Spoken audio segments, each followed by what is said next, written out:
ठीक है जी। तो स्टार्ट करते हैं। आज हमें अपनी सॉइल की न्यू यूनिट स्टार्ट करनी है। हम लोगों ने परमेबिलिटी के सारे क्वेश्चंस कवर कर लिए हैं और परमेबिलिटी के क्वेश्चंस आपको कुछ भी एक्स्ट्रा प्रैक्टिस करने की जरूरत नहीं है। जितने मैंने करवाए बस वही क्वेश्चंस करो। देखो जी, स्टेज 2 का साफ साफ फंडा है, जितने क्वेश्चंस मैं करा रहा हूं उतने ही करने हैं। हर बार बच्चे हर बार एक मैसेज छोड़ देते हैं, सर इसके अलावा, अरे उसके अलावा क्वेश्चंस आपको मिलेंगे ही नहीं। जितने मैंने आपको डिफरेंट टाइप ऑफ क्वेश्चंस करा दिए हैं उसके अलावा डिफरेंट टाइप ऑफ क्वेश्चंस आपको मिलेंगे ही नहीं। तो ये मत पूछा करो सर कौन से बुक से प्रैक्टिस करना है, जितने करवा दिए वही करना है, उसके अलावा एक भी क्वेश्चन प्रैक्टिस नहीं करना है। ठीक है, ठीक है, आगे चलते हैं। तो नेक्स्ट यूनिट आज हमें स्टार्ट करनी है। तो कुछ देख सकते हो आप। अब यूनिट का बच्चों की तरह नाम लिख दूं वो तो कभी हुआ नहीं, आज तक होगा भी नहीं। ठीक है, थोड़ा समझने की कोशिश करते हैं। सॉइल का अच्छा टॉपिक है, अच्छी यूनिट है, थोड़ा ध्यान से पढ़ना पड़ेगा।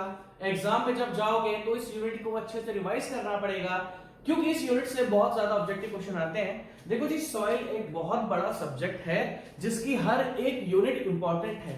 और आप लोग क्या करते हो, सॉइल के पास फर्स्ट यूनिट पढ़ लेते हो प्रॉपर्टीज ऑफ सॉइल, और लगता है कि सॉइल हमको आ गई और फिर सारी यूनिट से क्वेश्चन आ जाते हैं। अगर मैं बात करूं अफेक्टिव स्ट्रेसेस से, तो अफेक्टिव स्ट्रेसेस से भी ऑब्जेक्टिव क्वेश्चन आते हैं। अगर मैं बात करूं परमेबिलिटी की, तो परमेबिलिटी से भी ऑब्जेक्टिव क्वेश्चन आते हैं। और इस यूनिट की बात अगर मैं करूं तो इस यूनिट से भी बहुत ज्यादा ऑब्जेक्टिव क्वेश्चन आपके पास आते हैं। तो पहले कॉन्सेप्ट समझने की कोशिश करते हैं, उसके बाद टॉपिक का नाम लिखेंगे, टॉपिक को थोड़ा अच्छे से समझेंगे और फिर आगे की बात डिस्कस करेंगे। ठीक है, अगर मैं आपसे बोलूं कि आपको इन फोटोग्राफ्स में क्या दिख रहा है, तो आप बोलोगे सर कुछ टूटा टूटा सा दिख रहा है। अगर आप इस जगह की बात करोगे तो आप बोलोगे सर यहां पर तो ऐसा लग रहा है कि जैसे रोड जो है वो डैमेज हो गई है। आप बहुत अच्छी तरीके से देख सकते हो कि यहां आपको रोड थोड़ी डैमेज दिख रही है।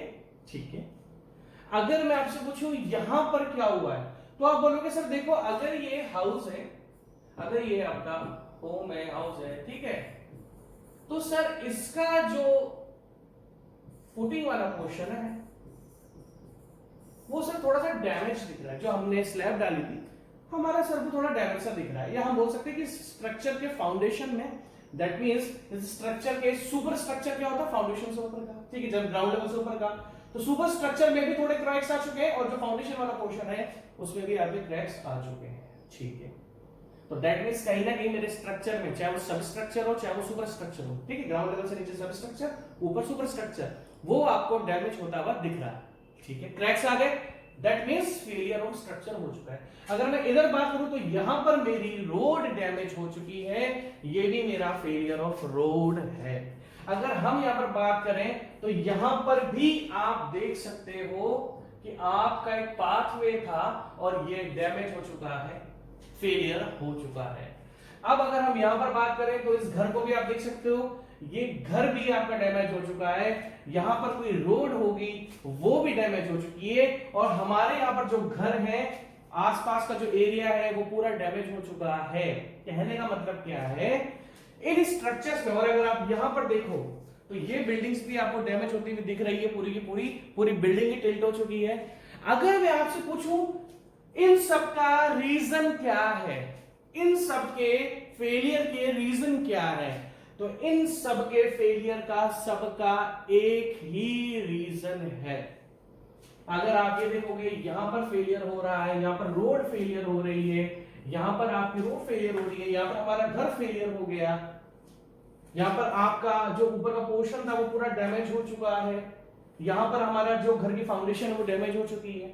इन सबका अगर मैं आपसे सिंपल सी चीज पूछूं कि ओनली एंड ओनली, यहां पर अगर मैं आपसे पूछूं कि देखो ये बिल्डिंग की हालत देखो, बिल्डिंग पूरी गिर गई, तो आप बोलोगे सर ये अर्थक्वेक की वजह से गिरी होगी, सर ये अर्थक्वेक की वजह से बिल्डिंग आपकी पूरी गिर गई। अरे मैं बोलता हूं ठीक है, यहां पर अर्थक्वेक की वजह से बिल्डिंग मेरी डैमेज हुई है, यहां पर मेरा फ्लड है, यहां पर मेरी टनल डैमेज हो गई है, यहां पर मेरे सॉइल के बीच में कैविटीज बन गई है, यहां पर मैंने जस्ट जहां पर मेरी रॉड थी उसके पास में कंस्ट्रक्शन कर दिया है, यहां पर ये देखो, यहां पर आप पानी दे रहे हो, यहां से पानी इस पोर्शन में आकर डैमेज हो चुका है, और यहां पर भी आपका स्ट्रक्चर डैमेज। कहने का मतलब क्या है, अलग अलग रीजन की वजह से ये स्ट्रक्चर्स या रोड्स डैमेज हुई है, बट इन सारे अलग अलग रीजन का एक ही ऐसा फैक्टर है। इन सारे, अगर मैं बात करूं यहां पर फेलियर है, यहां पर, इन सबके रीजंस अलग अलग हैं, बट उन सारे रीजंस ने एक टर्म ऐसी डेवलप कर दी जिसकी वजह से ये सब फेलियर्स हुए। और अगर मैं उस टर्म का नाम लिखूं तो हम उसको बोलते हैं सेटलमेंट ऑफ सॉइल। अगर उस एक टर्म की मैं बात करूं जिसकी वजह से सारे के सारे फेलियर हुए हैं, तो उस फैक्टर को मैं बोलूंगा सेटलमेंट ऑफ सॉइल। अरे मैं बोलता हूं यहां पर अर्थक्वेक आया, तो इस अर्थक्वेक में ये मिट्टी सेटल हुई, यहां पर ग्राउंड सेटल हुआ। मैं बोलता हूं यहां पर बाढ़ आ गई, फ्लड आ गया, मिट्टी सेटल हुई। यहां पर टनल डैमेज हुई, ऊपर का स्ट्रक्चर डैमेज हो गया, मिट्टी सेटल हुई। यहां पर आपका अगर मान लो नीचे एक ऐसी रॉक है जिसके अंदर सॉल्ट प्रेजेंट है, लाइक लाइमस्टोन। अगर आपने घर किसी ऐसी सॉइल लेयर के ऊपर बनाया है जहां पर लाइमस्टोन बहुत ज्यादा प्रेजेंट है, तो लाइमस्टोन के अंदर सॉल्ट्स होते हैं। तो जैसे ही पानी कांटेक्ट में आएगा, लाइमस्टोन के अंदर के सॉल्ट्स जो होते हैं वो सॉल्युबल होते हैं, वो घुल जाएंगे और वहां पर कैविटीज बन जाएगी, मतलब खाली स्पेसेस बन जाएंगे और आपका सेटलमेंट हो जाएगा। कहने का मतलब क्या है कि सारे रीजंस अलग अलग हैं, सारे रीजंस अलग अलग हैं, बट इन सारे रीजंस की वजह से एक ऐसा फैक्टर डेवलप हो रहा है जो कॉमन है, और उस फैक्टर का नाम क्या है? Settlement of soil.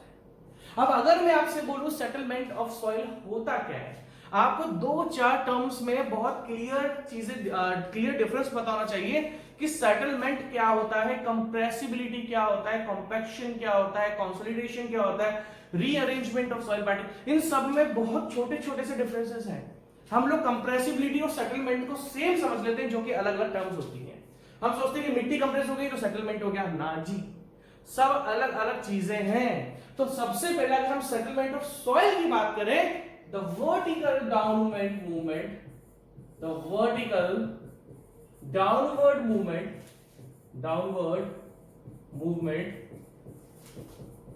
Of soil, the vertical downward movement of soil leads to the termed as the vertical downward movement of soil termed as settlement of soil, termed as settlement of soil. And excessive settlement leads to failure of structure. अगर अब मैं आपसे बोलूं कि settlement होता क्यों है, compressibility की वजह से। अगर सेटलमेंट होता है, आपको दो चीजें क्लियर करनी पड़ेगी, कंप्रेसिबिलिटी एक अलग टर्म है, सेटलमेंट एक अलग टर्म है, और मेरी यूनिट का नाम कंप्रेसिबिलिटी ही है, मेरी यूनिट का नाम कंप्रेसिबिलिटी ही है। ठीक है, तो अगर मैं आपसे पूछूं आप सेटलमेंट को कैसे डिफाइन करोगे, the vertical downward movement of soil termed as settlement of soil. ठीक है, अगर मैं आपसे पूछूं क्या क्या रीजंस हैं, थोड़ा पेन छोटा कर लेते हैं। अगर मैं आपसे सिंपल सी चीज पूछूं, मेरे को रीजन बताओ भैया, क्या क्या रीजन दिख रहे हैं आपको? रीजंस देखो, धीरे धीरे चलना, इंपॉर्टेंट टॉपिक है, इंपॉर्टेंट टॉपिक तरीके से समझ के चलना, तभी यूनिट में मजा आएगा, वरना ये यूनिट ऐसी है इसके बहुत सारे टर्म्स आप छोड़ते हुए चलोगे। अगर मैं आपसे सबसे पहले रीजन पूछूं कि भैया रीजन बताओ, तो हम फोटोग्राफ पे चलते हैं। यहां पर अगर सेटलमेंट हुआ है, देखो ध्यान से सुनना, आप लोगों की हल्की फुल्की गलतफहमियां हैं, मैं आज क्लियर कर देता हूं। यहां पर हमारी मिट्टी सेटल हो गई, मिट्टी सेटल का मतलब सॉइल का डाउनवर्ड मूवमेंट हुआ है। अगर सॉइल यहां पर थी तो वो डाउनवर्ड मूवमेंट हो गया सॉइल का, उस कारण मिट्टी आपकी कंप्रेस हो गई। फिर बता रहा हूं, कंप्रेसिबिलिटी और सेटलमेंट में जमीन आसमान का अलग फर्क है, दोनों मतलब हल्का सा सेम निकालते हैं, बट दोनों की कॉन्सेप्ट अलग अलग है। तो मिट्टी का होता है, देखो यहां पर आपका सेटलमेंट हुआ, मतलब सॉइल का वर्टिकल डाउनवर्ड मूवमेंट हो गया। ठीक है, अगर मैं पूछूं, मैंने आपसे रीजंस पूछे, सेटलमेंट के रीजन बताओ, तो यहां पर क्या, अगर मैं फर्स्ट रीजन दूं, देखो सॉइल की कौन सी वो प्रॉपर्टी होती है जो उसको फोर्स लगने पर झेलती है, आप बोलोगे बियरिंग कैपेसिटी। अरे मैं बोलता हूं कि मैंने अभी आपको फाउंडेशन इंजीनियरिंग नहीं पढ़ाया, फाउंडेशन इंजीनियरिंग में पढ़ाने वाला हूं, जल्दी में फाउंडेशन इंजीनियरिंग पर पहुंचने वाला हूं। बट अगर मैं आपसे सिंपल सी बात पूछूं कि बियरिंग कैपेसिटी ऑफ सॉइल का मतलब क्या, तो आप बोलोगे हाँ आपने 10 बार हमको बता दिया, आपने फाउंडेशन इंजीनियरिंग नहीं पढ़ाई, बट बियरिंग कैपेसिटी को आपने हमें 10 बार बता दिया। सर बियरिंग कैपेसिटी क्या होती है, अगर सॉइल पर कोई फोर्स या प्रेशर लगता है तो सॉइल की वो प्रॉपर्टी जो उस फोर्स को झेलती है, सॉइल में कोई फेलियर ना हो। अगर मैं मान लो किसी सॉइल पर कोई फोर्स लगाता हूं और सॉइल के अंदर कोई भी फेलियर नहीं हो रहा है, तो उस प्रॉपर्टी को हम बोलते हैं सर बियरिंग कैपेसिटी। बट अगर ऐसा हुआ कि अगर आपने कोई स्ट्रक्चर बनाया और स्ट्रक्चर का फोर्स या प्रेशर सॉइल की बियरिंग कैपेसिटी से ज्यादा हो गया, बियरिंग कैपेसिटी का फंडा है भाई साहब, अगर आप चाहते हो कि सॉइल के अंदर बियरिंग कैपेसिटी का फेलियर ना हो, तो सॉइल के ऊपर जो भी लोड लग रहा है वो सॉइल की बियरिंग, सॉइल के ऊपर जो भी लोड या प्रेशर लग रहा है, फोर्स को एरिया से डिवाइड कर दो, तो सॉइल के ऊपर जो भी फोर्स या प्रेशर लग रहा है वो सॉइल की बियरिंग कैपेसिटी से कम होना चाहिए। अगर मान लो मैं 10 लोगों का तुम 4 लोग मिलकर मुझे धक्का दो और मैं फिर भी खड़ा रह सकता हूं, तो एक आदमी का तो झेल लूंगा, बट कल को 6 लोग मुझे धक्का देंगे तो मैं हिल जाऊंगा। सेम क्या है कि अगर सॉइल की बियरिंग कैपेसिटी, दैट मींस वो कैपेसिटी जो फोर्स को झेलती है, फोर्स को अगेंस्ट में खड़ी रहती है, कि अगर कोई एक्सटर्नल फोर्स लगा तो सॉइल की वो ताकत जो उसको बचाती है उसको हम बियरिंग कैपेसिटी बोलते हैं। बट अगर आपने सॉइल की बियरिंग कैपेसिटी से ज्यादा ही फोर्स या प्रेशर सॉइल के ऊपर लगा दिया तो आपका सेटलमेंट हो जाएगा। दैट मींस अगर मैं फर्स्ट रीजन पूछूं आपसे सेटलमेंट का, तो आप फर्स्ट रीजन क्या दोगे, when load on soil is load या प्रेशर लिखो, when pressure on soil is more than, when pressure in soil is more than the bearing capacity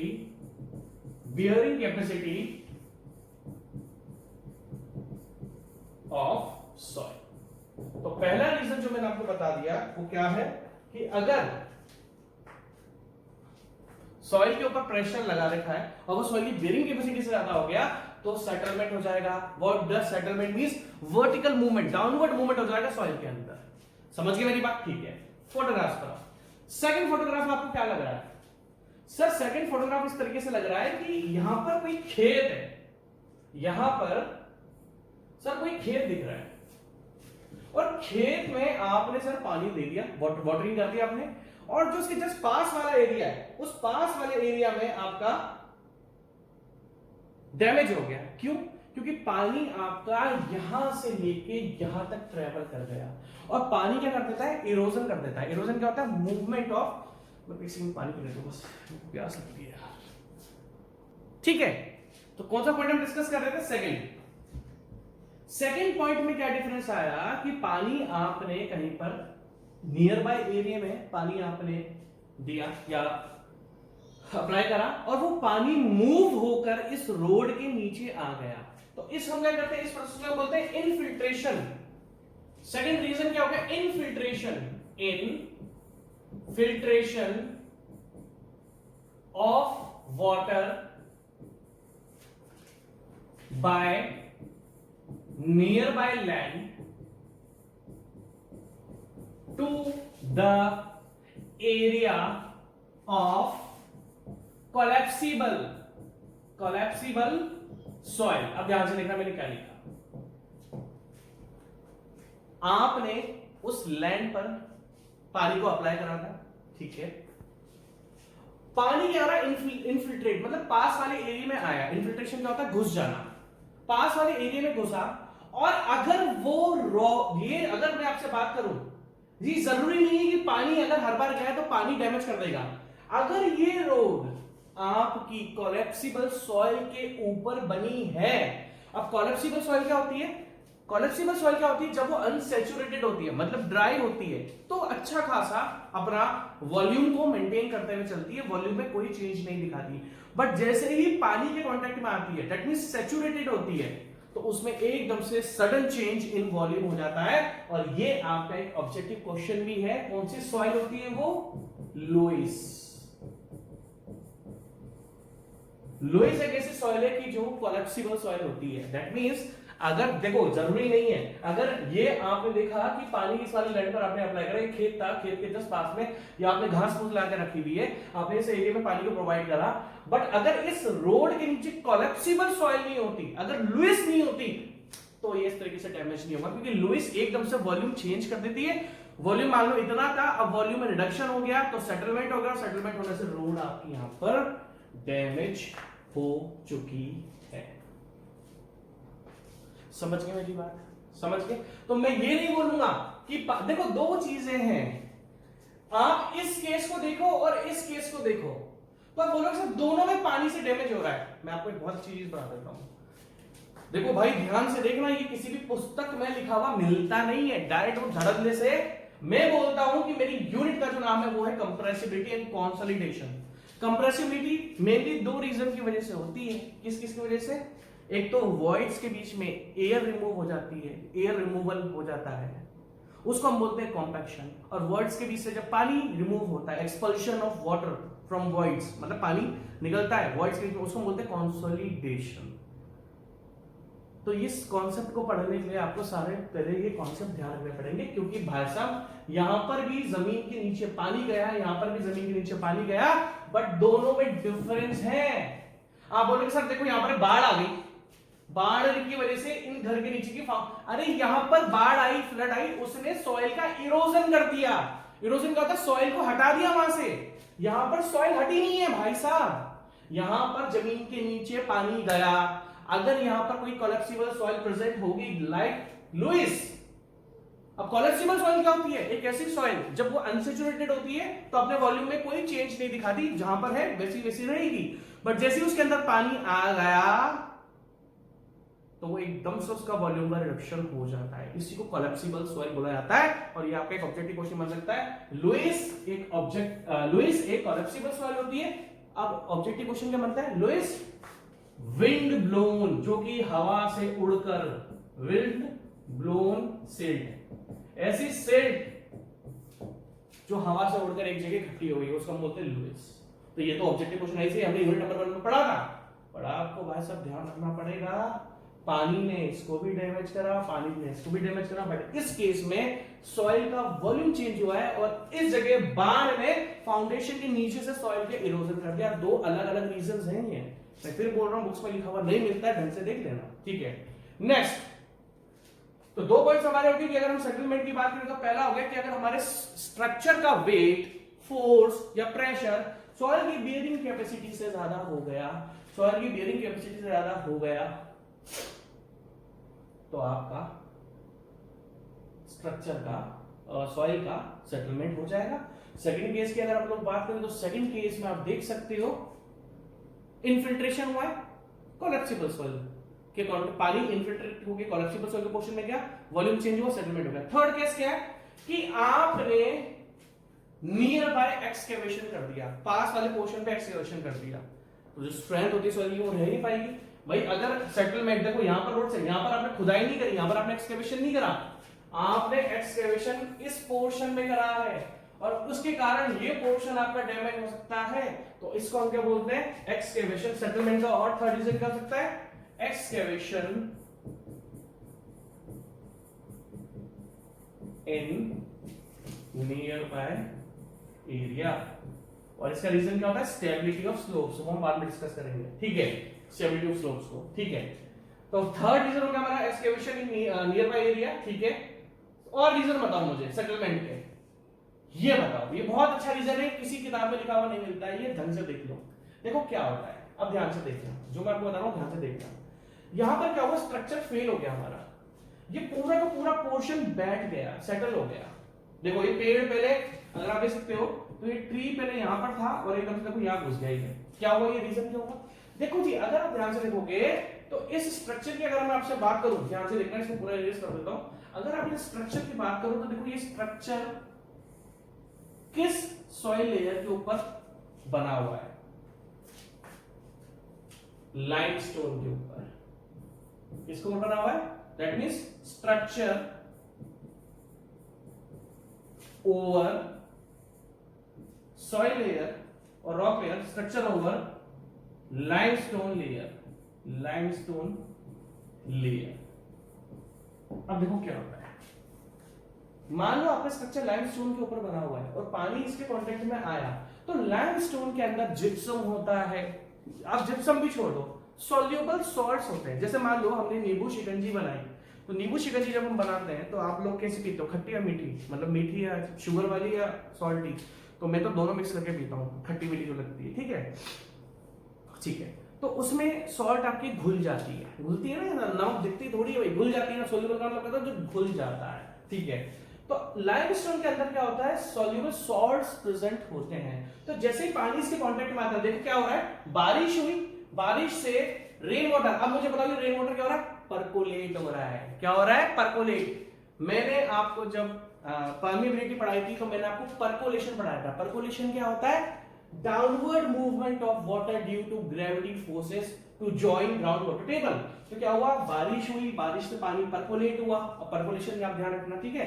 percolation होने के बाद वो लाइमस्टोन पोर्शन के वॉइड्स में आया, बट इसमें क्या हुआ, जैसे ही इसके सॉल्ट्स के कांटेक्ट में वो आया तो वो सॉल्ट घुल जाएगा और बीच में बन जाएगी आपकी कैविटी, मतलब एक खाली स्पेस पोर्शन, स्पेस बन जाएगा बीच में, खाली पोर्शन आपका बन जाएगा।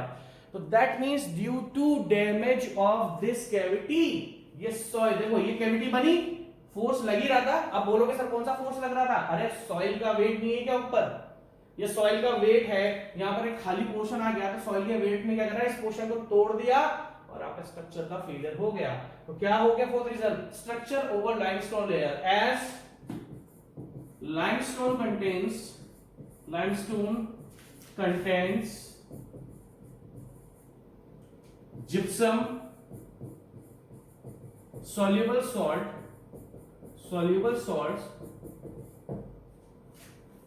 मैं ज्यादा एक्सप्लेन नहीं लिखूंगा इसको क्योंकि ये एग्जाम में नहीं आता, ये समझाने के लिए बता रहा हूं। तो as limestone contains gypsum and soluble salts, and when soluble salts comes in contact with water it get dissolved और आपकी कैविटी का फॉर्मेशन हो जाता है, ठीक है। तो सिंपल सा है, structure of limestone layer, damage of cavity, damage of cavity due to damage of cavity, simple सा है, ठीक है। और अगर मैं आगे की बात फिर डिस्कस करूं, ये क्या है, मान लो भाई साहब आपके घर के, चलो आपके घर के मिस्टर एक्स के घर के जैसे टनल जा रही थी। आजकल आपको पता है जमीन के अंदर टनल्स बहुत सारी हैं, बताने की जरूरत नहीं है मुझे कि बहुत से स्ट्रक्चर्स आजकल टनल, अंडरग्राउंड टनल्स होती हैं। तो अगर वो टनल डैमेज हो गई, अब देखो इस केस में क्या हुआ, आपके सॉइल की बेरिंग कैपेसिटी भी अच्छी थी, कंप्रेसिबल सॉइल भी नहीं थी, ठीक है, नियर बाय कोई इन्फिल्ट्रेशन भी नहीं हो रहा, बट किसी कारणवश से टनल डैमेज हो गई। तो टनल डैमेज होगी तो ऑब्वियसली सेटलमेंट स्ट्रक्चर का हो जाएगा, तो इसके ऊपर जो भी चीजें होंगी वो नीचे सेटल हो जाएगी। तो ये बताने की मुझे जरूरत बिल्कुल भी नहीं है, सिंपल सी बात है, ठीक है। तो अब हमने देखा कि यहां पर टनल, दैट मींस, और अगर मैं फिफ्थ रीजन आपसे पूछूं, डैमेज ऑफ अंडरग्राउंड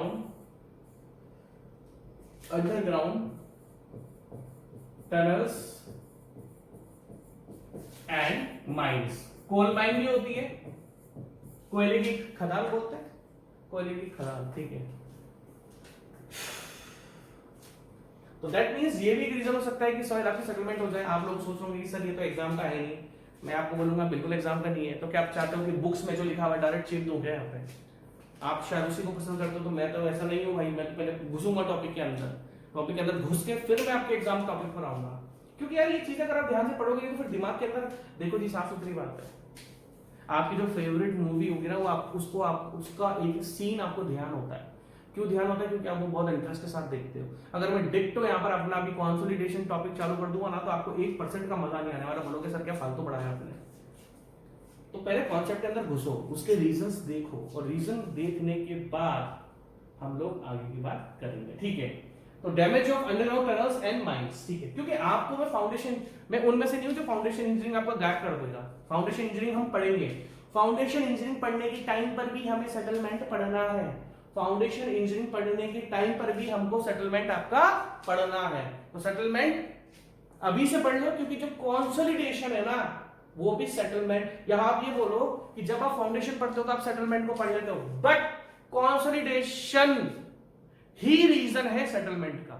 अगर मैं आपसे सेटलमेंट ऑफ सॉइल के बारे में जो आप पढ़ते हो ना फाउंडेशन इंजीनियरिंग में, उसमें सेटलमेंट का रीजन कंसोलिडेशन भी होता है। तो कंसोलिडेशन सेटलमेंट से ही रिलेटेड है, कंसोलिडेशन की वजह से ही सेटलमेंट होता है। अब देखना ध्यान से, तो damage of underground tunnels and mines. और अगर मैं आपके सामने आ गया हूं तो अब हम क्या करेंगे, ये देख सकते हो flooding, excess flooding near structure, excess flooding near structure leads to soil erosion, ठीक है जी, soil erosion, excess flooding leads near structure leads to soil erosion, और लास्ट में क्या है, earthquake, जो फोटो मैंने आपको दिखाया है, earthquake की वजह से भी सॉइल आपकी सेटल हो जाती है। मतलब सब कुछ सही था, सॉइल की बेरिंग कैपेसिटी भी अच्छी थी, सब कुछ सही था, सॉइल की बेरिंग कैपेसिटी भी अच्छी थी, आप समझो मेरी बात, और सॉइल कोलैप्सिबल भी नहीं थी, सब कुछ अच्छा था, उसके बावजूद भी अर्थक्वेक की इंटेंसिटी बहुत ज्यादा होती है, तो वो आपकी सॉइल को सेटल कर सकता है। And what does settlement means? The vertical downward movement of soil. अब ध्यान से देखना, अगर मैं आपसे चीजें पूछूं, अब ध्यान से एक चीज देखना, ये सेटलमेंट जो होता है ना, ये होता है due to compressibility of soil. ये सेटलमेंट जो होता है ना आपका, ये होता है due to compressibility of soil. अब पहले तो आप ये लिख लो, ये तो नहीं, ये रीजंस लिखो आप, इंपॉर्टेंट है ये। तो चलो अपना आगे का टॉपिक चालू करता हूं, क्योंकि इसको मैं मिटा दूंगा आगे आके, ठीक है। इसको लिखो पूरा का पूरा।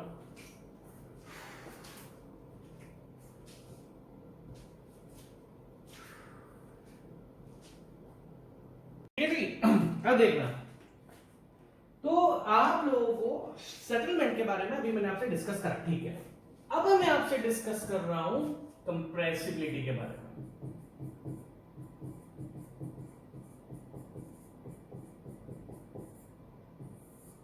ठीक है भाई, जिस तरीके से आपको ये पता लगा कि सेटलमेंट का मतलब है ग्राउंड का वर्टिकल डायरेक्शन में मूवमेंट हो जाना। अब कंप्रेसिबिलिटी क्या होता है? जब भी किसी सॉइल के ऊपर कंप्रेसिव फोर्स लगता है, जब भी किसी सॉइल के ऊपर कंप्रेसिव फोर्स लगता है, तो सॉइल का वॉल्यूम चेंज होता है। जब भी किसी सॉइल के ऊपर कंप्रेसिव फोर्स लगता है, when compressive force act on a soil mass, ध्यान से देखना क्या लिखा मैंने, when compressive force act on a soil mass, the change in volume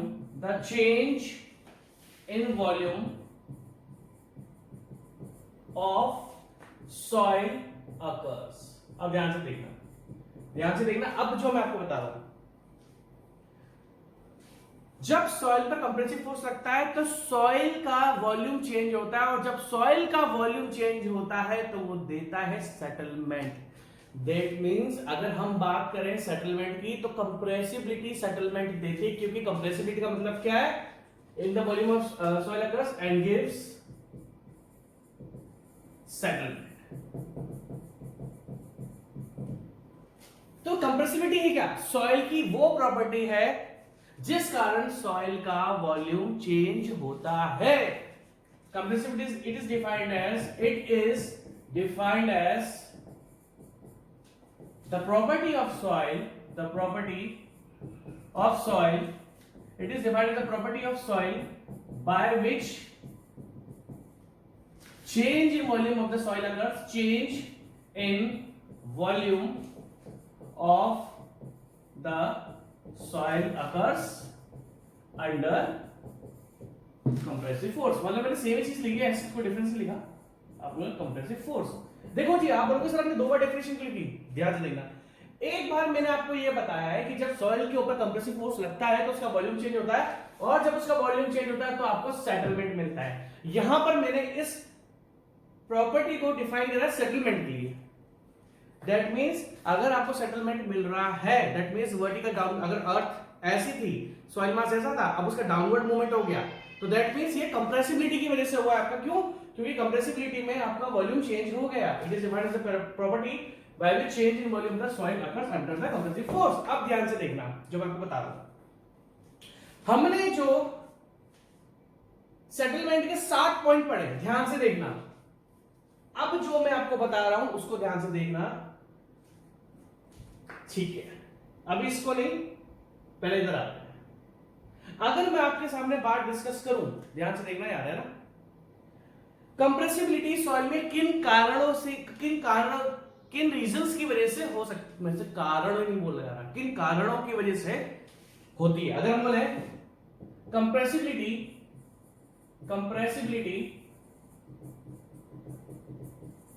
in soil occurs, ध्यान से देखना, देखो मैं आपको भी 3-4 टर्म्स अलग अलग करके दिखा दूंगा। एक मैंने सेटलमेंट कंप्रेसिबिलिटी से अलग कर दिया, आपको ये पता लग चुका है कि कंप्रेसिबिलिटी सॉइल की ऐसी प्रॉपर्टी है जिस कारण सॉइल का वॉल्यूम चेंज होता है। वहीं पर सेटलमेंट क्या है? डाउनवर्ड मूवमेंट ऑफ सॉइल मास। तो ये 2 टर्म्स अलग अलग हो गई। हाँ, कंप्रेसिबिलिटी की वजह से ही सेटलमेंट होता है, बट दोनों टर्म्स अलग अलग है। एक में चेंज इन वॉल्यूम दिखाता है, एक में डाउनवर्ड मूवमेंट दिखाता है। तो ये चीज आपको स्पेशली ध्यान रखनी, ठीक है?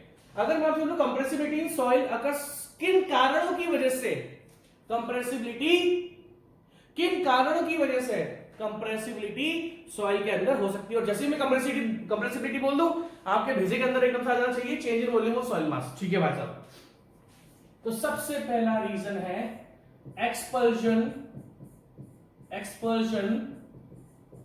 ऑफ, ध्यान से देखना, expulsion of air from the voids of soil, compressibility soil में किन किन कारणों की वजह से हो सकती है?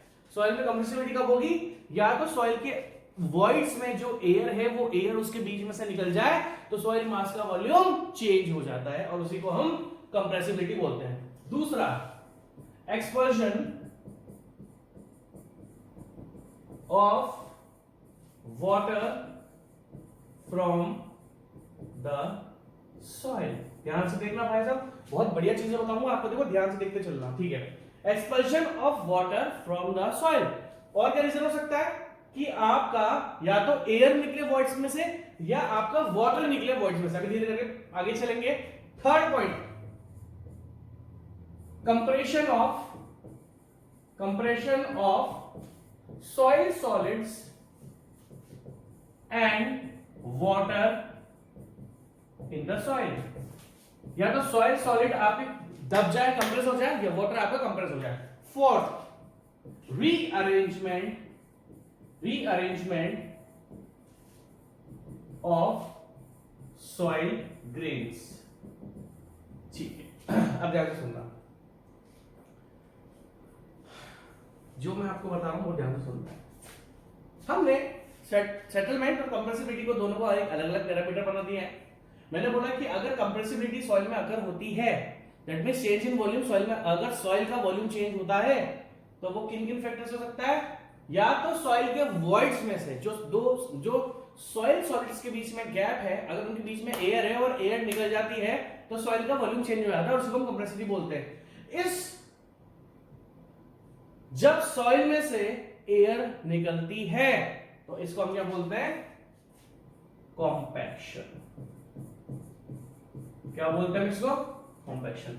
जब सॉइल में से एयर का एक्सपल्शन या सॉइल में से एयर रिमूव होती है तो इस प्रोसेस को हम क्या बोलते हैं? कॉम्पैक्शन, जो हम ऑलरेडी कवर कर चुके हैं। जब सॉइल में से, अब ध्यान से देखना, जब सॉइल में से या सॉइल के वॉइड्स में से पानी का एक्सपल्शन होगा, मतलब पानी निकलता है, वाटर रिमूव हो जाता है, तो हम इसको बोलते हैं कंसोलिडेशन। अब ध्यान से देखना भाई साहब, जो मैं आपको बता रहा हूं आपको बहुत ध्यान से देखना पड़ेगा। मैं आपको सच बता रहा हूं, मैं घुमा फिरा के 3-4 टर्म्स को मैं घुमाऊंगा, settlement, compressibility, consolidation, settlement, compression, consolidity, compaction. मैं इन 3-4 टर्म्स को बार बार घुमा दूंगा, बार बार। ध्यान से देखना। कंप्रेशन, अब देखो क्या होता है कि सॉइल सॉलिड्स, हमने माना कि कंप्रेसिबिलिटी, अगर आपके सॉलिड्स ही दब जाते हैं या वाटर इन सॉइल, अब वाटर जनरली हम इनकंप्रेसिबल और सॉइल मैकेनिक्स में हम वाटर को इनकंप्रेसिबल कंसीडर करते हैं, तो दैट मींस देखो जी मैंने आपको फ्लूइड मैकेनिक्स में भी पढ़ाया था कि वाटर कंप्रेसिबल होता है बट बहुत लेस अमाउंट में होता है, तो लेस अमाउंट होता है तो हम वाटर को इनकंप्रेसिबल मान के चलते हैं। मैंने आपको प्रूव भी करके बताया था फ्लूइड मैकेनिक्स में कि थोड़ा बहुत अगर मैं प्रेशर बढ़ा देता हूं वाटर के ऊपर तो उसका चेंज हो जाता है डेंसिटी, ठीक है। तो अभी हम उस टॉपिक पे नहीं जा रहे हैं, हमने माना कि कंप्रेसिबिलिटी सॉइल में सॉइल सॉलिड्स अगर कंप्रेस हो जाते हैं जो ग्रेन्स होते हैं और अगर वाटर जो है वो कंप्रेसिबल हो जाता है, बट फिर भी हम अपने सॉइल मैकेनिक्स में वाटर को इनकंप्रेसिबल लेके चलते हैं, तो ये पॉइंट आपका नेग्लिजिबल हो जाता है, इग्नोर कर देते हैं इस पॉइंट को हम इग्नोर कर देते हैं। अब ध्यान से देखना जो मैं आपको बता रहा हूं। And rearrangement of soil solid grains, rearrangement का मतलब क्या होता है भैया, ऐसे ऐसे थे दूर दूर अब पास पास आ गए, अभी इसको मैं आगे लेके चलूंगा। अब ध्यान से देखना जो भी मैं आपको बता रहा हूं, क्या क्या आपको अभी तक पता लग चुका है? सेटलमेंट के बारे में पता लग गया? हाँ जी लग गया, हाँ जी लग गया। कंप्रेसिबिलिटी के बारे में पता लग गया? हाँ जी लग गया। अब ध्यान से देखना जो भी बता रहा हूं, ध्यान से देखना। अगर हम बात करें टोटल सेटलमेंट ऑफ सॉइल मास की, अगर मैं आपसे बात करूं टोटल सेटलमेंट ऑफ सॉइल मास की, तो टोटल सेटलमेंट पता है क्या होता है? ध्यान से देखना, ध्यान से देखना जो मैं आपको बताने की कोशिश कर रहा हूं, ध्यान से देखना। Immediate settlement, immediate settlement plus settlement, अभी ध्यान से देखना, due to primary consolidation, primary consolidation plus, ध्यान से देखना अभी मैं इसको और डीप लेके जाऊंगा, अभी मैं एक रफ आइडिया दे रहा हूं, plus settlement due to secondary consolidation. देखो जी हम धीरे धीरे चलेंगे, हड़बड़ी नहीं करनी है हमको। अब देखो ध्यान से, मैंने आपको बताया कि अगर आपको किसी भी सॉइल मास का, अगर आपको किसी भी सॉइल मास का सेटलमेंट निकालना, आप बोलोगे सर आप सेटलमेंट पढ़ा रहे हो या कंसोलिडेशन, क्या जा रहे हो पढ़ाना? भाई साहब मैं कंसोलिडेशन ही पढ़ाना चाह रहा हूं, बट कंसोलिडेशन का जो रोल होता है ना, उस रोल को भी मैं आपको बताना चाह रहा हूं। फाउंडेशन इंजीनियरिंग में हम सेटलमेंट को कैलकुलेट करते हैं, ठीक है। फाउंडेशन इंजीनियरिंग में क्या होता है भाई, हम देखते हैं सॉइल अगर फेल हुए, उसी तरीके से ये सेटलमेंट जो होता है ना, ये आपको कंसोलिडेशन बताता है। देखो मैंने आपसे क्या बोला कि अगर किसी भी सॉइल मास का हम ये देखते हैं कि लोड लगा, वो सेटल होगी या नहीं होगी, कितने दिनों बाद और कितनी सेटल होगी। भाई मैं आपको बताता हूं, समझने की कोशिश करना। हमें अगर सॉइल का टोटल सेटलमेंट निकालना है तो टोटल सेटलमेंट आपका 3 स्टेजेस में निकलता है। एक फर्स्ट स्टेज होती है इमीडिएट सेटलमेंट जो फटाफट हो जाता है, उसके बाद settlement due to primary consolidation and settlement due to secondary consolidation. अब इधर आ जाओ, मैंने आपसे क्या, देखो ये किस तरीके से कनेक्टेड है। मैंने आपसे क्या कहा था कि कंप्रेसिबिलिटी सॉइल में किस कारण से अकर हो सकती है, या तो expulsion of air from the voids. अब ध्यान से देखना, जब सॉइल वॉइड्स में से एयर का रिमूवल होता है तो इस प्रोसेस को हम क्या बोलते हैं? कॉम्पैक्शन। अब ध्यान से देखना, ये जो फर्स्ट वाला प्रोसेस है ना इमीडिएट सेटलमेंट का, ये कॉम्पैक्शन होता है। दैट मींस टोटल सेटलमेंट में सबसे पहले जो मिट्टी बैठेगी वो कॉम्पैक्शन की वजह से बैठेगी। सेकंड, सेटलमेंट में जो अब सेकंड स्टेज कौन सा आता है? सबसे पहले तो इमीडिएट सेटलमेंट होता है, एकदम से जो बैठती है वो क्यों बैठती है मिट्टी? Due to the removal of air from the soil voids. Second, settlement due to primary consolidation. अभी प्राइमरी कंसोलिडेशन का मतलब क्या है? Expulsion of water from the soil, water soil से बाहर निकल जाता है। क्यों निकलता है मैं आपको वो भी बताऊंगा, वाटर क्यों निकलता है वो भी बताऊंगा, बट अभी आगे। Expulsion of water from the soil, इस प्रोसेस को हम क्या बोलते हैं? कंसोलिडेशन। अब ये जो प्राइमरी कंसोलिडेशन है ना, ये है कंसोलिडेशन जो मैंने आपको बताया। अब ये settlement due to secondary consolidation क्या? इधर आ जाओ, rearrangement of soil grains. That means अब यहां से देखना, ये आ गया आपका rearrangement, rearrangement of soil grains. अब देखो ध्यान से, रीअरेंजमेंट ऑफ सॉइल ग्रेन्स। कहने का मतलब ये, अगर किसी भी मिट्टी के ऊपर आपने लोड लगाया, किसी भी सॉइल के ऊपर आपने लोड लगाया, तो सेटलमेंट 3 स्टेज में होता है। सबसे पहले सॉइल के अंदर से एयर रिमूव होती है, उसके बाद सॉइल में से वाटर रिमूव होता है, और जब वाटर आपका रिमूव हो जाता है और वाटर निकलना बंद हो जाता है, तब आपका रीअरेंजमेंट ऑफ सॉइल ग्रेन्स होता है, जिसको हम सेकेंडरी कंसोलिडेशन बोलते हैं। अब मैं आपको एक बहुत बढ़िया बात बता देता हूं। ये जो फर्स्ट वाला पॉइंट लिखा ना मैंने, immediate settlement, this is not consolidation. मैंने देखा है कुछ बुक्स ने गलती कर रखी है। कंसोलिडेशन ओनली 2 टाइप का होता है, एक प्राइमरी कंसोलिडेशन, दूसरा सेकेंडरी कंसोलिडेशन। प्राइमरी में मैं आपको क्या समझाने की कोशिश कर रहा हूं, कुछ बुक्स ने इन तीनों को कि इमीडिएट कंसोलिडेशन कुछ नहीं होता है। इमीडिएट जो होता है वो कॉम्पैक्शन होता है। तो कुछ बुक्स ने ये गलती कर रखी कि कंसोलिडेशन 3 टाइप का होता है, कंसोलिडेशन 2 टाइप का होता है, सेटलमेंट 3 पार्ट में होता है। आपको दोनों चीजें रिलेट करनी पड़ेंगी। ये बुक्स में गलत लिखा हुआ है कि कंसोलिडेशन 3 स्टेप में होता है। नो, कंसोलिडेशन 2 स्टेप में ही होता है। एक होता है प्राइमरी कंसोलिडेशन और दूसरा होता है सेकेंडरी कंसोलिडेशन। वहीं पर सेटलमेंट 3 स्टेप में होता है। तो कुछ बुक्स ने, जैसे मैंने आपको लिखा इमीडिएट सेटलमेंट, कुछ बुक्स ने इसको इमीडिएट कंसोलिडेशन लिखा हुआ है, जो कि गलत है। इमीडिएट कंसोलिडेशन नहीं होता है। सबसे पहले जो कंसोलिडेशन होता है उसको हम प्राइमरी कंसोलिडेशन बोलते हैं। ठीक है, अब अगर बात हम एक सेकंड में को वेट दो, मैं अपना मोबाइल थोड़ा साइलेंट पे लगा दूं। ठीक है, अब अगर हम आगे की बात डिस्कस करें, तो बार बार अभी तक मैंने आपको कंसोलिडेशन के बारे में क्या बताया? एज सच मैंने आपको कंसोलिडेशन के बारे में कुछ ज्यादा नहीं बताया, बस इतना बताया कि जब सॉइल में से पानी का रिमूवल या एक्सपल्शन ऑफ वाटर हो जाता है, तो इस टर्म को मैं आपके सामने कंसोलिडेशन बोलता हूं। अब ध्यान से देखना, देखो मुझे हड़बड़ी नहीं करनी है। किसी भी यूनिट का पहला लेक्चर बहुत इंपॉर्टेंट होता है, और मैं आपको बता रहा हूं ये यूनिट थोड़ा ध्यान से पढ़ लेना, इसमें चीजें बहुत अजीब अजीब सी है। ठीक है, ध्यान से देखना। ठीक है, तो हम लोगों ने क्या पढ़ा सबसे पहले अभी कि भैया कंप्रेसिबिलिटी क्या होता है। कंप्रेसिबिलिटी के बाद मैंने आपको बताया कि कंप्रेसिबिलिटी 4 फैक्टर से कारण हो सकती है। पहला फैक्टर है कॉम्पैक्शन, दूसरा फैक्टर है कंसोलिडेशन, तीसरा फैक्टर को हम इग्नोर कर देते हैं क्योंकि हम सॉइल में सॉइल सॉलिड्स और वाटर को इनकंप्रेसिबल मानते हैं, कंप्रेसिबल नहीं होता। और फोर्थ आपका रीअरेंजमेंट ऑफ सॉइल ग्रेन्स। अब ध्यान से देखना, तो जनरली आपको अभी थोड़ा थोड़ा ये यूनिट में आपकी ऑलरेडी बहुत बेहतरीन तरीके से करवा चुका हूं, और अब जो मेरी यूनिट है भाई साहब वो बनती है ये वाली। मेरी यूनिट है कंसोलिडेशन। अब इतना टाइम जो मैंने आपके सामने वेस्ट करा, मैं इस लाइन से आपका लेक्चर स्टार्ट कर सकता था कि आज हम यूनिट पढ़ रहे हैं कंसोलिडेशन। इतना टाइम, अब आपकी चॉइस है, या तो इसको टाइम वेस्ट मान लो, और मेरी नजरों में ये 1% भी टाइम वेस्ट नहीं है, क्योंकि जब तक आप टॉपिक की डिटेल में नहीं घुसोगे तब तक आपको यूनिट आगे पढ़ने में मजा नहीं आएगा। आपकी चॉइस है। आजकल जो टीचर होते क्या करते हैं, लिखाते हैं हाँ भैया यूनिट कौन सी है, कंसोलिडेशन, और वो यहां से पढ़ाना आपको चालू करते हैं। तो इतना जो मैंने 10, 15, 45 मिनट वेस्ट करा है वो वेस्ट नहीं है, वो आपकी नॉलेज के लिए, क्योंकि जब हम किसी चीज को डिटेल में पढ़ते हैं तो वो हमारे भेजे के अंदर बहुत लंबे समय के लिए ध्यान में रहता है। ये ध्यान रखना, ठीक है।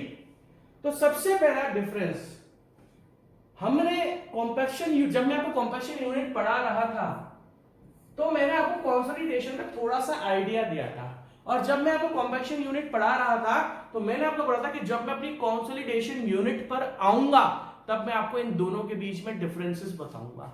सबसे पहली बात तो हमारा जो स्टार्ट होता है, क्योंकि हमें पता लग गया है कि सॉइल का जो सेटलमेंट होता है, अगर सॉइल का जो सेटलमेंट होगा वो 3 स्टेजेस में होता है। सबसे पहले इमीडिएट सेटलमेंट, जिसमें आपका कॉम्पैक्शन होता है, और सेकेंडरी प्राइमरी और सेकंड स्टेज में सेकंड स्टेप क्या होता है, प्राइमरी कंसोलिडेशन और सेकेंडरी कंसोलिडेशन। तो सबसे पहले भैया हमको पढ़ना पड़ेगा इन दोनों के बीच का डिफरेंस। सबसे पहले हमें पढ़ना पड़ेगा इन दोनों के बीच का डिफरेंस, ठीक है। तो फर्स्ट है मेरा कॉम्पैक्शन, इसको छोटा ही कर लेते हैं, कॉम्पैक्शन। अभी हम सबसे पहले, क्योंकि इन दोनों के बीच से अब यहीं से आपका ऑब्जेक्टिव क्वेश्चन बनना चालू जाता है, कॉम्पैक्शन और कंसोलिडेशन से। मैं आपको फिर बोल रहा हूं, अभी तक मैंने कंसोलिडेशन ढंग से चालू नहीं कराया, अभी हम बस इन दोनों के डिफरेंस देख रहे हैं, डिफरेंसेस देख रहे हैं। डिफरेंसेस बताने के बाद मैं आपके सामने कंसोलिडेशन यूनिट को चालू करूंगा। ठीक है, अब ध्यान से देखना। तो फर्स्ट है कॉम्पैक्शन और सेकंड आपका कंसोलिडेशन, और इन दोनों में से ऑब्जेक्टिव क्वेश्चन आ जाते हैं, ध्यान रखना। प्लस ये वैसे तो मेरा स्टेज 2 कन्वेंशनल के लिए है नहीं, बट आपको पता है कि इंजीनियरिंग के कुछ टॉपिक्स ऐसे हैं लाइक बीएमसी जितना मैंने आपको पढ़ाया वो सेम टू सेम ऑब्जेक्टिव में भी आएगा और वो सेम टू सेम कन्वेंशनल में भी आता है। तो उसी तरीके से जो टॉपिक है कंसोलिडेशन और कॉम्पैक्शन, ये कन्वेंशनल में भी आ जाता है, और इन दोनों के जो डिफरेंसेस है वो आपके ऑब्जेक्टिव क्वेश्चन में भी आपके बन जाते हैं। ठीक है, तो अगर मैं आपसे पूछूं सबसे पहला डिफरेंस आप क्या बता सकते हो? सबसे पहला डिफरेंस अगर मैं आपसे पूछूं तो आप बोलते हैं सर कॉम्पैक्शन होता है due to expulsion of air, और कंसोलिडेशन क्या होता है? Due to expulsion of water. सबसे बड़ा डिफरेंस क्या है? इट इज ड्यू टू, या आप ये कह सकते हो कि कंप्रेशन इन सॉइल। अगर इन दोनों का डिफरेंस मेरे को बताना ही है तो देखो, कंप्रेशन इन सॉइल, कंप्रेशन में भी सॉइल का कंप्रेशन होता है, मतलब कंप्रेसिबिलिटी होती है, और कंसोलिडेशन में भी कंप्रेशन होता है। But compression in compaction, compression in soil is due to removal of air,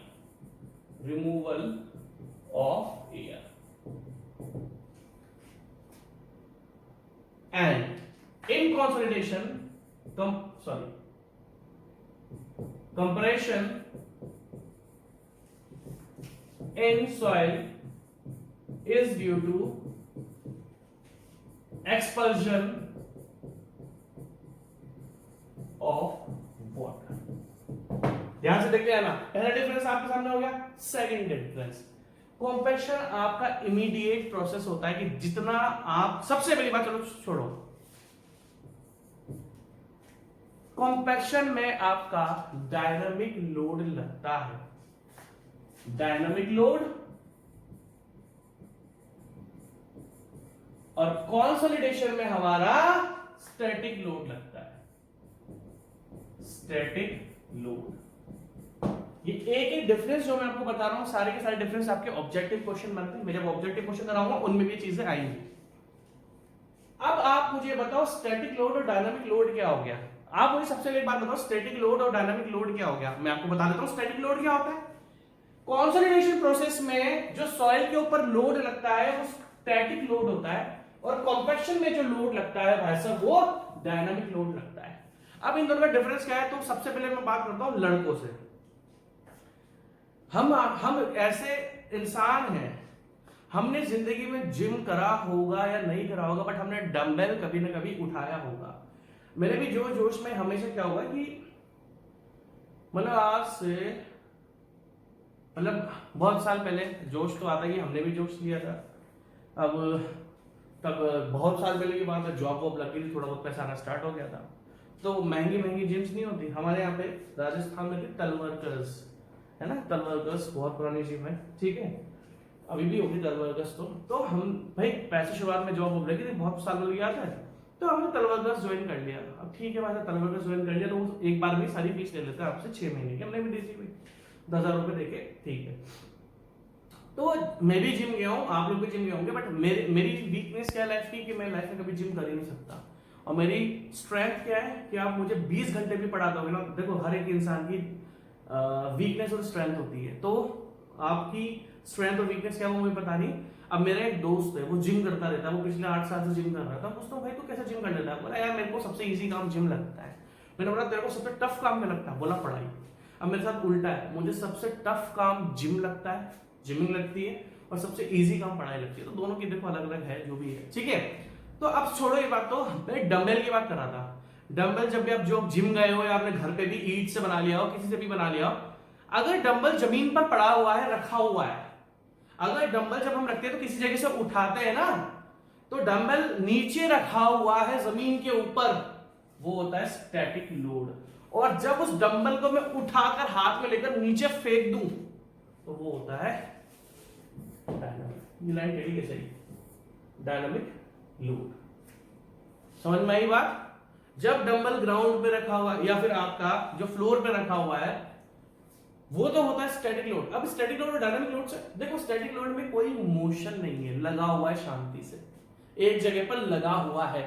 वहीं पर डायनामिक लोड में मोशन और इवन डायनामिक, अगर एक मेरे को एक चीज बताओ कि अगर एक डंबल को उठा के मैं हाथ में लेके नीचे फेंक दूं और एक डंबल जमीन पर नीचे रखा हुआ है, तो किसका ज्यादा इंपैक्ट होगा? आप बोलोगे सर जो उठाकर आपने नीचे फेंका ना एकदम से, उसका इंपैक्ट ज्यादा होगा। बोलोगे नहीं बोलोगे? बोलोगे हाँ सर, जो आपने उठा के नीचे फेंका उसका इंपैक्ट ज्यादा होगा। उसी को मैं बोलता हूँ डायनामिक लोड, जिसमें मोशन होता है और जिसमें मोशन ये उठा है, ये मोशन है, इसको बोलते हैं डायनामिक लोड। और बेचारा नीचे शांति से रखा हुआ स्टैटिक लोड। डायनामिक लोड की इंटेंसिटी स्टैटिक लोड से ज्यादा होती है। तो जो कॉम्पैक्शन में जो लोड लगता है वो लगता है डायनामिक लोड,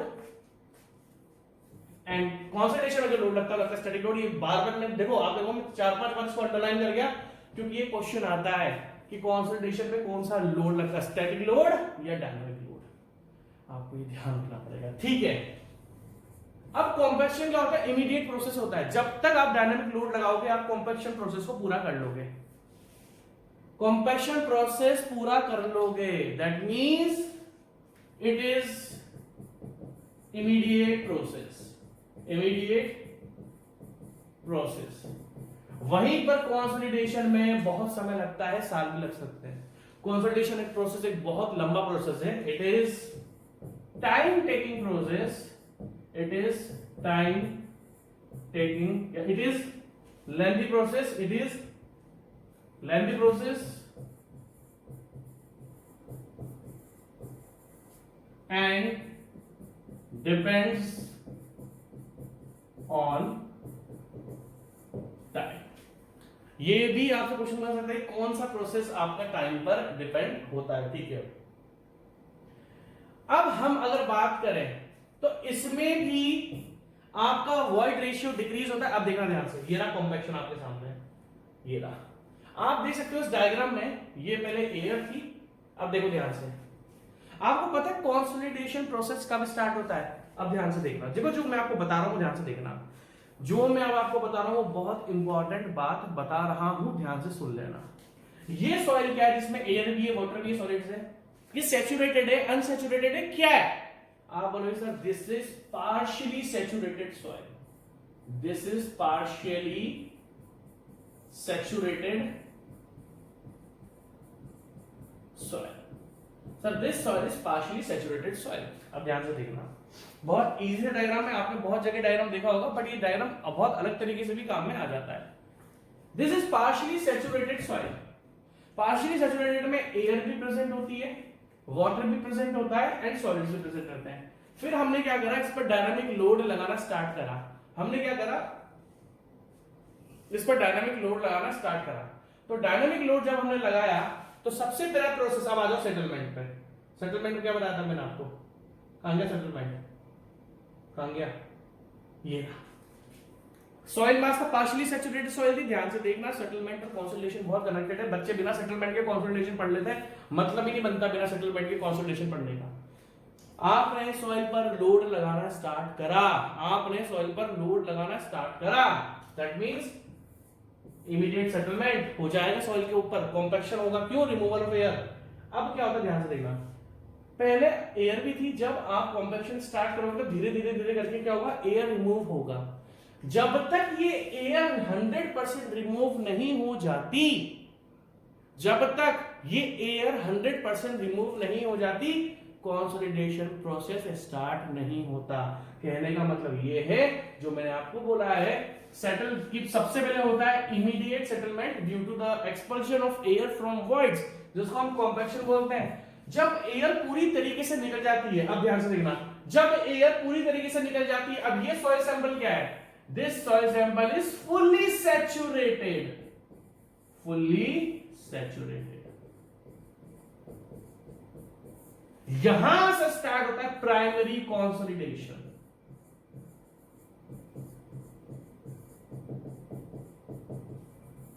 दैट मींस पहले एक सॉइल सैंपल पार्शियली सैचुरेटेड था, पार्शियली सैचुरेटेड होने की वजह से सबसे पहले उसमें से एयर रिमूव होगी, और जब टोटल एयर रिमूव होके ओनली वॉइड्स में वाटर बचेगा, जब देखो एयर यहां से देखो, पहले एयर ज्यादा थी फिर एयर रिमूव हुई, अभी भी यहां पर भी कंसोलिडेशन स्टार्ट नहीं हुआ है। ध्यान से समझना है, यूनिट बहुत इंपॉर्टेंट है, हल्के में मजाक में नहीं लेंगे। वरना बच्चों की तरह मुझे भी आता है कॉन्सोलेशन, अरे वो सॉइल में से पानी निकल जाता है ऐसे ऐसे। चलो आगे चालू करते हैं, चलो चलो चलो, ऐसे तो मुझे भी करना आता है बट मजा नहीं है फिर उसमें, है ना। ऐसे करने वाले को 10 बार पढ़ाना पड़ेगा सॉइल समझाने के लिए, और मुझे बस एक बार समझानी पड़ेगी सॉइल। मैं आपको गारंटेड बोल रहा हूँ, आप में से एक स्टूडेंट ये कंप्लेंट नहीं कर सकता कि सर सॉइल वापस पढ़ा दो, समझ में नहीं आई। हाँ बट जिस दिन मैं करने लगा हूँ ना वो भी कंसोलिडेशन ऐसे ऐसे ऐसे ऐसे, उस दिन यही होगा कि सर ये सॉइल समझ में नहीं है, वापस से पढ़ा दो।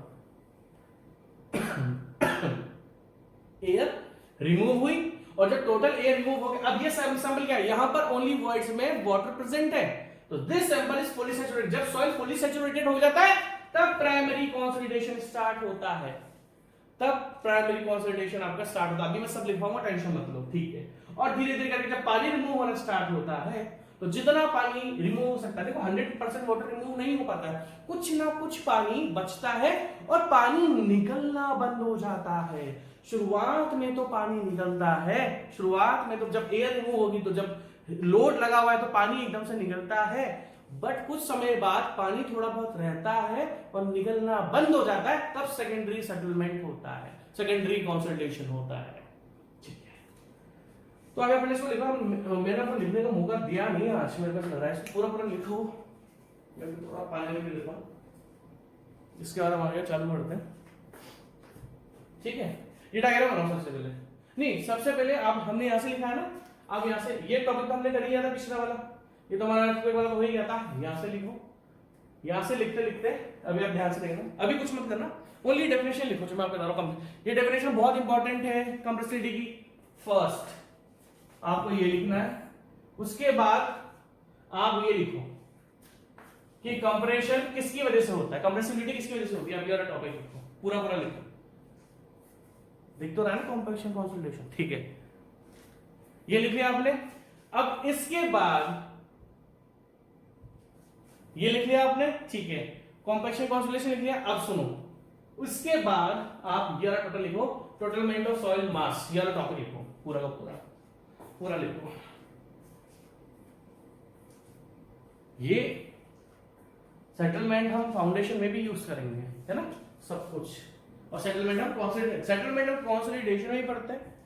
दिक्कत ये है कि आप थोड़ा सीक्वेंस से नहीं पढ़ते हो, ये लिख लिया। उसके बाद ये डायग्राम बनाओ आप, ये बहुत इंपॉर्टेंट डायग्राम है, कहां गया, ये बनाओ, ये बहुत इंपॉर्टेंट है बेटा, इसको बनाओ, और जो जो मैंने लिखा है वो सब लिख लो। पार्शियली सैचुरेटेड सॉइल, रिडक्शन, जो भी एग्जैक्ट लिखा है डिक्टो सेम टू सेम बना लो आप, ये सेम टू सेम बना लिया। अब आप ये लिखो, फिर हम इसके आगे के पॉइंट चालू करते हैं। ठीक है, चालू करते हैं, देख लिया होगा आपने। तो हम फोर्थ पॉइंट पे थे, फोर्थ पॉइंट चलो नया से चालू कर लेते हैं, ठीक है, ठीक है भैया, सीधी, ठीक है। फोर्थ पॉइंट क्या है, ध्यान से देखना, मैं आपको फिर बता रहा हूं कि इनके डिफरेंसेस ऑब्जेक्टिव क्वेश्चंस बन जाते हैं, और अगर मैं आपसे 100 में से 95% क्वेश्चंस के लिए बोलता हूं कि 100 में से 95 क्वेश्चन स्टेज 2 से आएंगे, 100% भी आ सकते हैं। मतलब अगर स्टेज 2 की बात करूंगा तो जिस दिन मैंने स्टेज 2 कंप्लीट कर दिया ना, मैं आपको आज लिख के तो नहीं दे सकता, कल को कैसा हुआ है, बट हमने सब कुछ कवर करा यार, हमने 0.01% भी नहीं छोड़ा है। तो मैं मानता हूं कि जब कल को 100 क्वेश्चन टेक्निकल क्वेश्चन आएंगे, उस 100 में से 90 से 100 आपके स्टेज 2 से आने चाहिए, क्योंकि कुछ भी नहीं छोड़ा है। जब कुछ भी नहीं छोड़ा है तो फिर आएगा कहां से? देखो ये मेरा ओवर कॉन्फिडेंस नहीं है, कल को मतलब अगर वो डिटेल में भी घुसेगा ना तो हमने डिटेल में भी कवर करा हुआ है, तो फिर यार कहां से आएगा? इसलिए मैं बोलता हूं कि पहले तो हम इतना डिटेल पढ़ते हैं, फिर इतने नंबर ऑफ क्वेश्चंस प्रैक्टिस करते हैं, तो कहां से आएगा? तो इसलिए मैं बोलता हूं कि जिस दिन स्टेज 2 कंप्लीट हो गया, आपके इंडिया में जितने भी जेईई और एग्जाम के एग्जाम होंगे, सब में से क्वेश्चन निकाल के मैं स्टेज 2 में से दिखा दूंगा आपको A to Z, ठीक है। एनीवेज इसको तो छोड़ो, इसको हम बाद में करेंगे। और ऐसा नहीं है, देखो ये कोई ओवर कॉन्फिडेंस नहीं है, मैं कुछ छोड़ता ही नहीं हूं। ऑल टिपिकल क्वेश्चंस हम कवर करते हैं, इजी क्वेश्चंस लेते हैं, मॉडरेट लेते हैं, टफ लेवल के लेते हैं, A to Z हम डिटेल पढ़ रहे हैं, तो फिर कहां से आएगा? कहीं से नहीं आ सकता, ठीक है। फोर्थ पॉइंट ध्यान से देखना, तो ध्यान से सुनने बात, कॉम्पैक्शन हम किसी भी सॉइल पर कंडक्ट कर सकते हैं। That means compaction can be done on any type of soil, on any type of soil. That means वो cohesive soil में भी हो सकता है, cohesive soil होती है clay, and cohesionless पर भी, and cohesionless पर भी. Consolidation generally कराया जाता है for consolidation generally conduct होता है, या फिर consolidation process generally हमारा जो कंडक्ट होता है वो होता है फॉर कोहेसिव सॉइल। उस सॉइल के लिए हम कंसोलिडेशन टेस्ट या कंसोलिडेशन को परफॉर्म करते हैं। अब ध्यान से देखना, ध्यान से सुनना मेरी बात। हम उस सॉइल के लिए कंसोलिडेशन को परफॉर्म करते हैं जो कि आपकी पहली बात तो कोहेसिव है प्लस लेस परमिएबल है। हमें कंसोलिडेशन उस सॉइल के लिए चेक करना पड़ता है। कंसोलिडेशन क्या होता है अभी आपको देखो धीरे धीरे सारी चीजें बताऊंगा। कंसोलिडेशन इज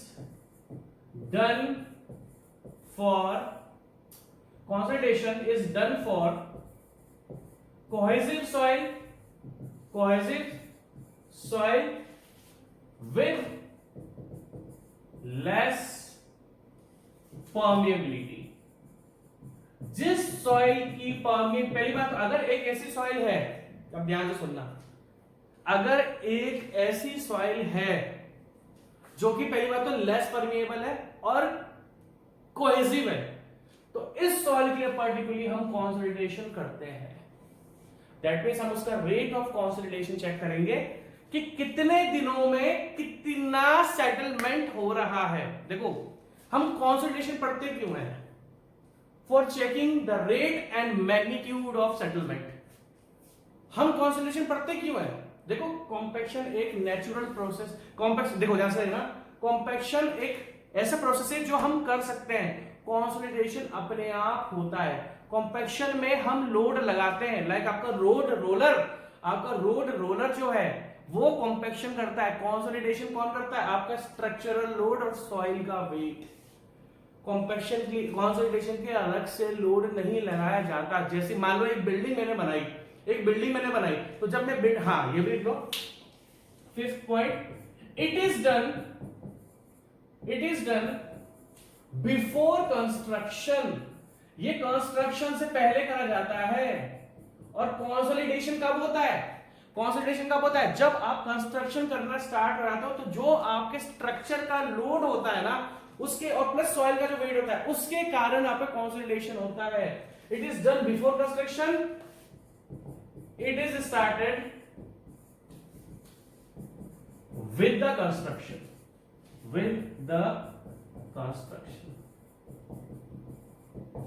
दैट मीन्स ये नेचुरल प्रोसेस है जो स्ट्रक्चरल लोड की वजह से ऑटोमेटिकली होता जाएगा।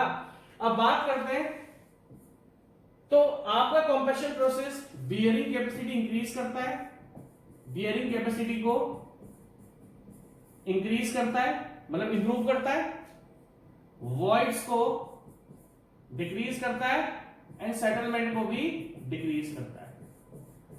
सेम आपका कंसोलिडेशन प्रोसेस भी बियरिंग कैपेसिटी को इंप्रूव करता है, इंक्रीज करता है, बियरिंग कैपेसिटी को इंक्रीज करता है। तो यहां से हमें एक और चीज पता लगी, कॉम्पैक्शन और कंसोलिडेशन से क्या फायदा होता है कि बियरिंग कैपेसिटी इंक्रीज हो जाती है, वॉइड्स आपके डिक्रीज हो जाते हैं, सेटलमेंट आपका डिक्रीज हो जाता है। सेम वॉइड्स आपके डिक्रीज हो जाते हैं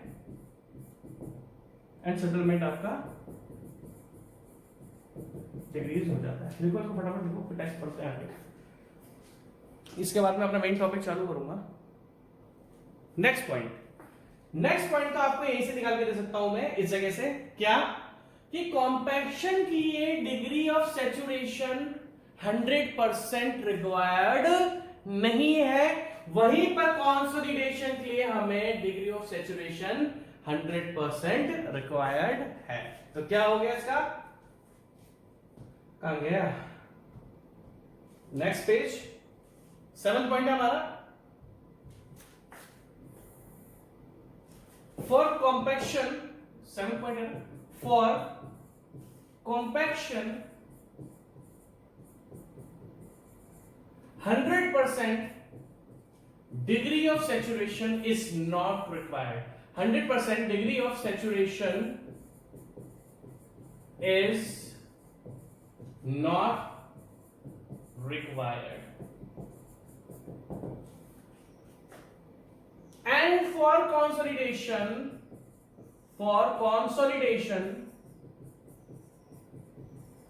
100% degree of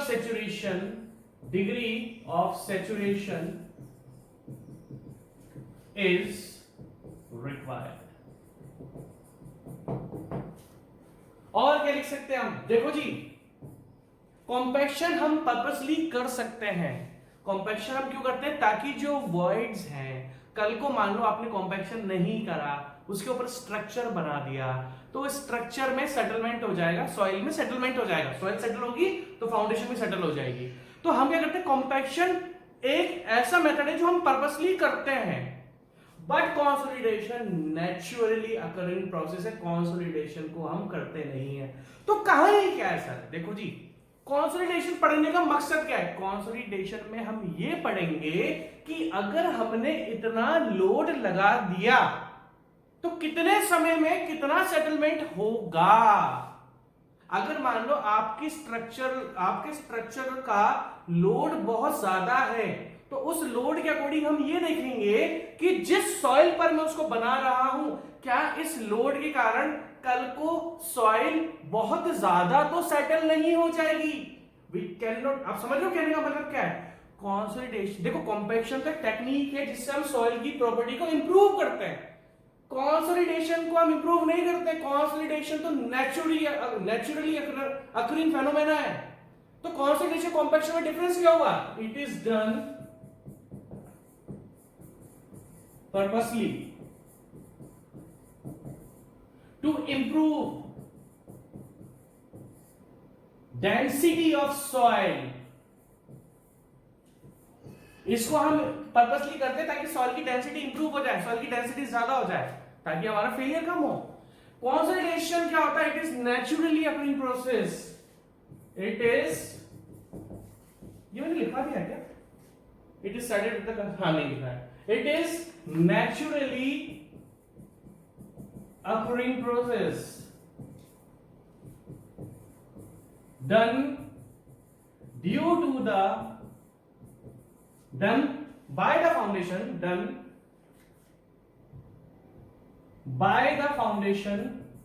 the foundation due to the load of structure. आप मेरी बात समझने की कोशिश करो। कॉम्पैक्शन से तो हम डेंसिटी को इंप्रूव करते हैं, कॉम्पैक्शन से तो हम डेंसिटी को इंप्रूव करते हैं। ये तो हम क्या करते हैं कि जो सेटलमेंट कल को एयर की वजह से होगा, हम पहले एयर को रिमूव कर देते हैं।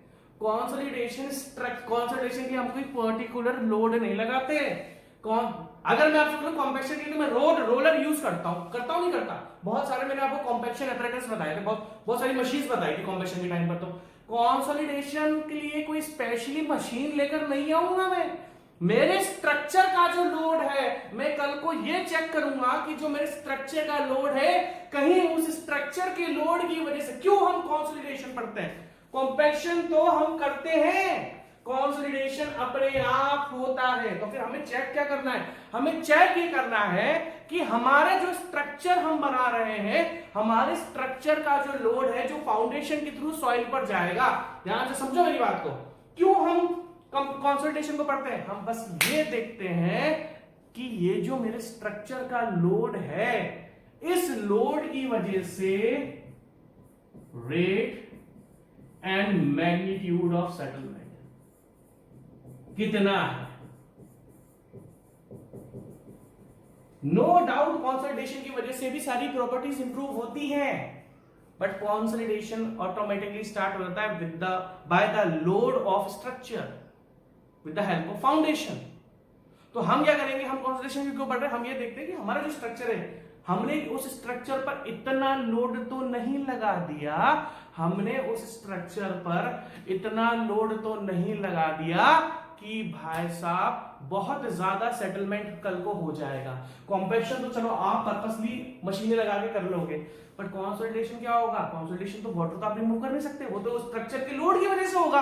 तो कहीं आपने अपने स्ट्रक्चर पर इतना लोड तो नहीं लगा दिया कि उसमें बहुत ज्यादा सेटलमेंट हो जाएगा, and excessive settlement leads to failure of structure. तो हम क्या करते हैं? हम कंसोलिडेशन की ग्रुप पढ़ते हैं ये देखने के लिए कि सेटलमेंट लिमिट में तो है भैया, कल को इतना सेटलमेंट तो नहीं हो जाएगा कि मेरे स्ट्रक्चर को फेलियर कर देगा। समझने की कोशिश कर रहे हो? कंसोलिडेशन ऑटोमेटिकली खुद स्टार्ट होता है स्ट्रक्चर के लोड की वजह से। कॉम्पैक्शन को हम करते हैं for improving. No doubt consolidation process जब स्टार्ट होता है तो सॉइल की प्रॉपर्टीज इंप्रूव होती है, बट अगर कंसोलिडेशन होता है तो कंसोलिडेशन जब होता है तो उसकी वजह से कंप्रेसिबिलिटी होती है, कंप्रेसिबिलिटी होती है तो उसकी वजह से सेटलमेंट होता है। हम बस ये चेक करेंगे कि जो सेटलमेंट हो रहा है क्या वो लिमिट में है। अगर ऐसा तो नहीं कल को वो सेटलमेंट इतना ज्यादा हो जाए कि भैया हमारा स्ट्रक्चर का फेलियर हो जाए। ये सारे फेलियर्स हैं, आप देख सकते हो मेरे समझाने का मतलब क्या है। आई होप आपको समझ में थोड़ा बहुत आ रहा होगा। ऐसा नहीं है, आप समझने की कोशिश करो, ये बहुत इंपॉर्टेंट टर्म्स है। कंसोलिडेशन कोई मजाक। और हाँ, आपको पता लग गया होगा अभी तक मेरी यूनिट का नाम है, मेरी यूनिट का जो नाम है जो मैं स्टार्ट करूंगा है कंप्रेसिबिलिटी